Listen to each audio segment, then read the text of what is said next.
দাদা, শুরুটা জাতীয় কংগ্রেস থেকে, পরে টেলিটাওয়ার ইউনিয়ন পটাশপুরের বিধায়ক, এখন জেলা পরিষদ লোকসভা তৃণমূল প্রার্থী। পথ কতটা কঠিন ছিল আপনার?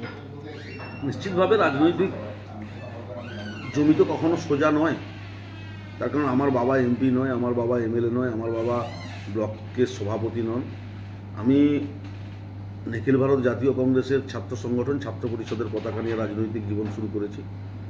পরবর্তীকালে ত্রিস্তর পঞ্চায়েত ব্যবস্থার পঞ্চায়েতে নির্বাচিত হয়েছি, পরবর্তীকালে জেলা পরিষদে নির্বাচিত হয়েছি, পরবর্তীকালে পটাশপুরের মানুষ আমাকে বিধায়ক হিসাবে নির্বাচিত করেছেন, আবার খেজুরির মানুষ জেলা পরিষদে আবার নির্বাচিত করেছেন। নিশ্চিতভাবে পথ চলতে চলতে রাজনৈতিক ময়দানে মমতা বন্দ্যোপাধ্যায়ের ছবি, মমতা বন্দ্যোপাধ্যায়ের উন্নয়ন, তৃণমূল কংগ্রেসের পতাকা জনসংযোগের মধ্য দিয়ে মানুষের কাছে পৌঁছে দিয়েছে। দাদা, এই প্রথম আপনি লোকসভা কেন্দ্র থেকে দাঁড়াচ্ছেন এবং এই প্রথমবারই দেখা গেছে যে তৃণমূল অধিকারী পরিবার ছাড়া লড়ছে এবং আপনার বিরুদ্ধে যিনি বিজেপির প্রার্থী রয়েছেন তিনি অধিকারী পরিবারেরই একজন। লড়াইটা কি কিছুটা টাফ? দেখুন, অধিকারী পরিবার আমাদের কাছে এরকম কিছু ব্যাপার নেই। কারণ আমরা তো 2021-এ অধিকারী পরিবারের বিরুদ্ধেও লড়াই করেছি। 2021-এ তো আমাকে পটাশপুরের মানুষ নির্বাচিত করেছে। এই জেলাতে তো 9 জন বিধায়ককে পূর্ব মেদিনীপুর জেলার মানুষ নির্বাচিত করেছিল।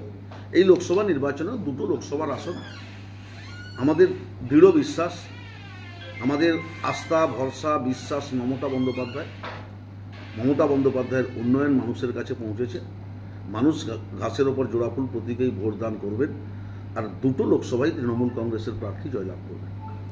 দলের গোষ্ঠী দ্বন্দ্ব মিটিয়ে কতটা আশাবাদী জেতার? আমাদের দলে কোনো গোষ্ঠীদ্বন্দ্বই নেই। সূত্রের খবর জেলার 2 আসন জেতানোর আশ্বাস দিয়েছেন আপনি? হ্যাঁ, নিশ্চিতভাবে। তার কারণ আমি জেলা পরিষদের সভাধিপতি হিসেবে 2টো সাংগঠনিক জেলায় আমার যাতায়াত রয়েছে। সমস্ত রাজনৈতিক তৃণমূল কংগ্রেসের সর্বস্তরের কর্মীর সাথে আমার সম্পর্ক ভালো রয়েছে। আমি গ্রাস রুট চিনি এই মেদিনীপুর জেলার। দলকে নির্বাচনে জেতানোর জন্য যতটা দূর পর্যন্ত যেতে হয়, যা করতে হয় তাই করব। 2টো আসন আমরা জিতব। ভোট শতাংশের বিচারে বিগত বিধানসভা নিরিখে 50,000-এর বেশি ভোটে পিছিয়ে রয়েছে তৃণমূল। কোন ম্যাজিকে ওভারকাম করবেন আপনি? আমরা বিধানসভার পর 2021, তার কারণ বিধানসভায় সন্ত্রাসের পরিবেশ তৈরি করা হয়েছিল ভারতীয় জনতা পার্টির পক্ষ থেকে। এমন আওয়াজ তোলা হয়েছিল যেন আগামীকাল নির্বাচন হলে তৃণমূল কংগ্রেস সরকার তৈরি করবে। ধর্মের নামে ভেদাভেদের ভিত্তিতে বিধানসভা নির্বাচন লড়েছিল ভারতীয় জনতা পার্টি। নিশ্চিতভাবে সেই সন্ত্রাসের পরিবেশ আমরা কাটিয়ে উঠেছি। তার কারণ তখন আমাদের কাছে বলতে পারেন হাতে খড়ি। 2021-এর বিধানসভা নির্বাচন আমাদের কাছে হাতে খড়ি। কেন না, বাংলার জননেত্রী, দেশনেত্রী মমতাময়ী মা মমতা বন্দ্যোপাধ্যায় কোলাঘাট থেকে দীঘা পর্যন্ত এই যে 16টা বিধানসভা কেন্দ্র, 25টি ব্লক, 223টি গ্রাম পঞ্চায়েত, যাবতীয় ক্ষমতা হলদিয়া উন্নয়ন পর্ষদ থেকে, দীঘা শঙ্করপুর উন্নয়ন পর্ষদ থেকে, একটা স্কুল কমিটি থেকে আরম্ভ করে সমস্ত রোগী কল্যাণ সমিতি থেকে শুরু করে যাবতীয় ক্ষমতা যাদের হাতে দিয়ে রেখেছিলেন তারা অধিকারী পরিবার। সেই অধিকারী পরিবার সদ্য বেইমানি করেছিলেন, সদ্য গাদ্দারি করেছিলেন নেত্রী মমতা বন্দ্যোপাধ্যায়ের সাথে। আর আমাদের নেতৃত্বে আমরা যারা মেদিনীপুর জেলায় মমতা বন্দ্যোপাধ্যায়ের সৈনিক অনুগামী, আমাদের দ্বারাই সেদিনকে 2021 নির্বাচন আমরা পরিচালনা করেছিলাম। সদ্য গদ্দাররা বেইমানি করে চলে গেছিলেন, সেটা একটু শক্ত ছিল। আর কোনো কঠিন নেই আমাদের কাছে। আমরা সমস্ত চিনে গেছি, জেনে গেছি। আমাদের প্রতি দলও আস্থা, ভরসা, বিশ্বাস রেখেছেন। নিশ্চিতভাবে তৃণমূল কংগ্রেস জয়লাভ করবে। তমলুক লোকসভা কেন্দ্রে সম্ভাব্য রূপে বিজেপি প্রার্থী অভিজিৎ গঙ্গোপাধ্যায় হতে চলেছেন। তার সঙ্গে ফাইট করতে যুবনেতা দেবাংশু ভট্টাচার্যের লড়াই কি জমবে না একপেশে হবে? দেখুন, অভিজিৎ গঙ্গোপাধ্যায় যদি প্রার্থী না হয়ে ওই ধর্ষক দেবকুমার প্রার্থী হতো তাহলেও মনে হয় লোক ভোট দিতেন। দেবকমল, তার কারণ সে একটা মেয়েকে ধর্ষণ করেছেন। আর অভিজিৎ গঙ্গোপাধ্যায় বিচারকের আসনে বসে, বিচারের চেয়ারে বসে সারা বাংলার শিক্ষিত যুবক যুবতী যারা কর্মরত, সরকারি কর্মচারী, কর্মসংস্থানের সাথে যুক্ত, তাদের জীবন নিয়ে খেলা করেছিলেন। আর তার সেই রায় সুপ্রিম কোর্টের বিচারপতি কিন্তু ভৎসনা করেছিলেন। তার কারণ সেদিন তিনি বিচারকের আসনে বসে যে রায় প্রদান করেছিলেন, এই বাংলার সরকারকে হেনস্থা করার জন্য, হেয় প্রতিপন্ন করার জন্য, মমতা বন্দ্যোপাধ্যায়কে হেয় প্রতিপন্ন করার জন্য, অভিষেক বন্দ্যোপাধ্যায়কে হেয় প্রতিপন্ন করার জন্য আজকে কিন্তু মানুষ তার বিভীষিকাটা ধরে ফেলেছে। তার নিশ্চিত থাকুন আপনি, এই তমলুক লোকসভায় তিনি প্রার্থী হন, সর্বস্তরের নাগরিক উপযুক্তভাবে তৈরি ঝেঁটিয়ে বিদায় করে কোলাঘাটের ব্রিজের সেপাশে ফেলে দিয়ে আসবে। ডানপন্থী দলের দূরত্ব রয়েছে এমন কোনো নেতাদের কি আপনার প্রচারে দেখা যাবে?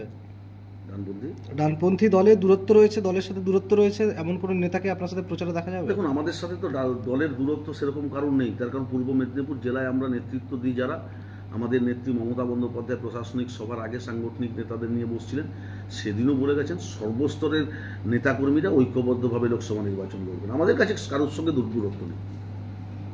দাদা, আরেকটা শুভেন্দুর জেলায় মুখে না প্রকাশ করলে তমলুক কেন্দ্রের প্রার্থী নিয়ে একটা তৃণমূলের অন্দরে তাদের কর্মীদের মধ্যে একটা ক্ষোভ দেখা গিয়েছে, একটা হতাশা দেখা গিয়েছে। আমাদের দলের কোনো কর্মীদের মধ্যে কোনো ক্ষোভ, হতাশা, যন্ত্রণা এটা কিছুই নেই। কারণ আমাদের একটাই নাম হচ্ছে মমতা বন্দ্যোপাধ্যায়। তিনি মুখে যেটা বলবেন, তিনি যার নাম ঘোষণা করবেন, তিনিই প্রার্থী। আমাদের মধ্যে কোনো ক্ষোভ নেই।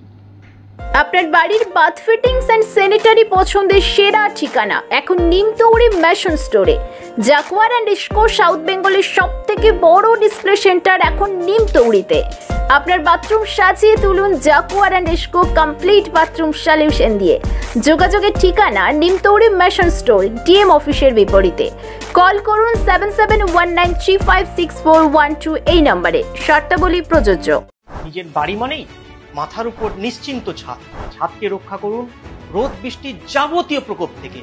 আপনার বাড়ি নতুন হোক বা পুরনো, pen doctor leak guard vaccine, যা প্রিমিয়াম ওয়াটারপ্রুফিং সার্ভিসের মাধ্যমে বহু বছর সুরক্ষিত রাখে আপনার ছাদকে। বিশদে জানতে এখনই ফোন করুন।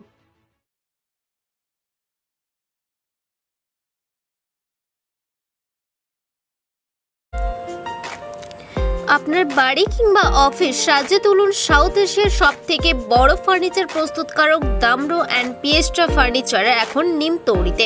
অত্যাধুনিক মানের ফার্নিচারের সম্ভার নিয়ে মধ্যবিত্তের নাগালের মধ্যে প্রিমিয়াম কোয়ালিটির ফার্নিচার মানেই দামরো অ্যান্ড পিয়েস্ট্রা।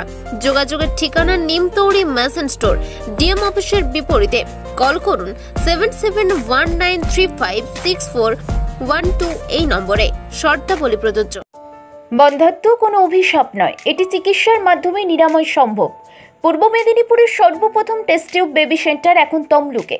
যোগাযোগের ঠিকানা উত্তরণ ইনফার্টিলিটি ক্লিনিক প্রাইভেট লিমিটেড, পদুম বসান, আদি মোহিনী মোহন কাঞ্জিলালের পাশের গলিতে। যোগাযোগ 9679225556 এই নম্বরে।